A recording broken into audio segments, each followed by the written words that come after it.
Et des nouvelles rassurantes concernant la situation épidémiologique en Afrique. La troisième vague de la pandémie ralentit sur le continent. C'est ce que révèle le dernier rapport hebdomadaire de la direction de l'OMS pour l'Afrique.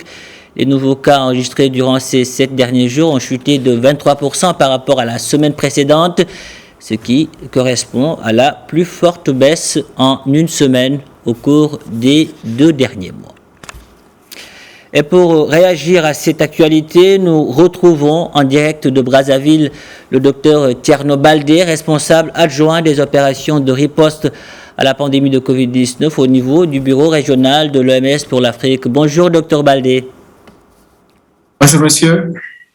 Alors nous en parlions il y a un instant. Qu'est-ce qui aujourd'hui favorise le ralentissement de cette troisième vague sur le continent ?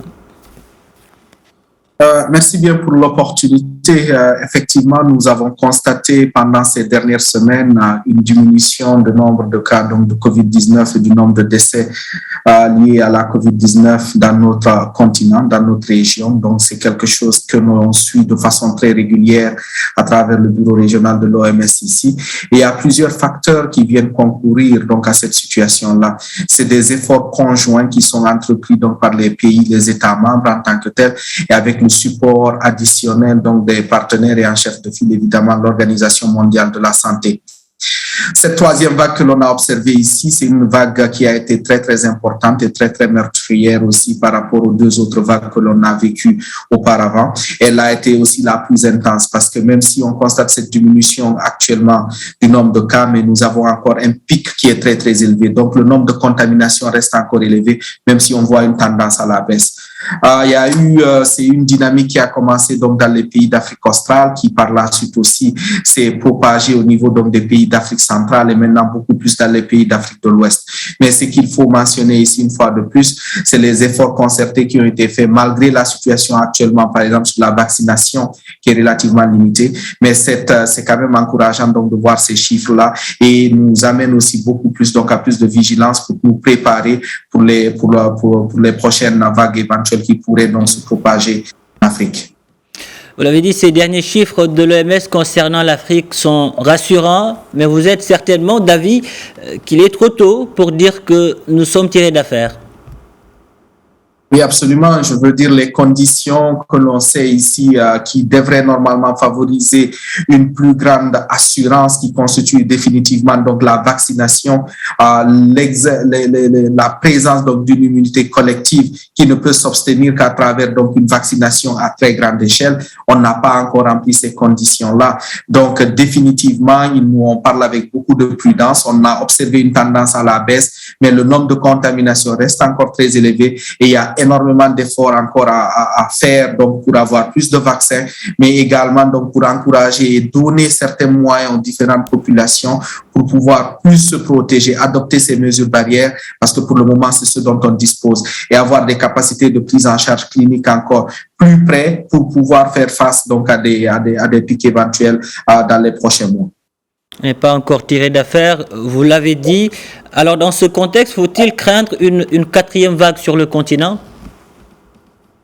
Je pense qu'on a vu cette situation-là un peu partout dans le monde entier et les conditions, je pense, de développement de cette troisième vague-là, elles sont toujours présentes en Afrique ici. De la prochaine vague, elles sont toujours présentes en Afrique ici. Donc, il nous faut absolument augmenter notre degré de préparation, mais aussi faire tout le plaidoyer, toutes les actions nécessaires pour avoir un plus grand taux de vaccination. Pour vous donner un exemple, seulement 3% de la population africaine à l'échelle du continent africain sont vaccinés. Et on verra qu'il y a des pays donc aussi où le taux de vaccination est très élevé. Et lorsque l'on descend dans les pays d'Afrique subsaharienne, c'est à peine 1,6% ou 1,7% de la population qui est vaccinée. Donc, il y a vraiment un gros problème d'approvisionnement en termes de vaccins. Et parce que sur l'ensemble des vaccins qui ont été reçus jusqu'à maintenant, pratiquement 70% ont déjà été utilisés. Donc, c'est des chiffres qui doivent nous interpeller pour avoir donc plus de moyens pour protéger nos populations dans la région et éviter aussi la survenue de nouveaux variants qui peuvent entraîner un peu donc la rupture de l'équilibre que nous sommes en train de constater maintenant pour la COVID à l'échelle mondiale.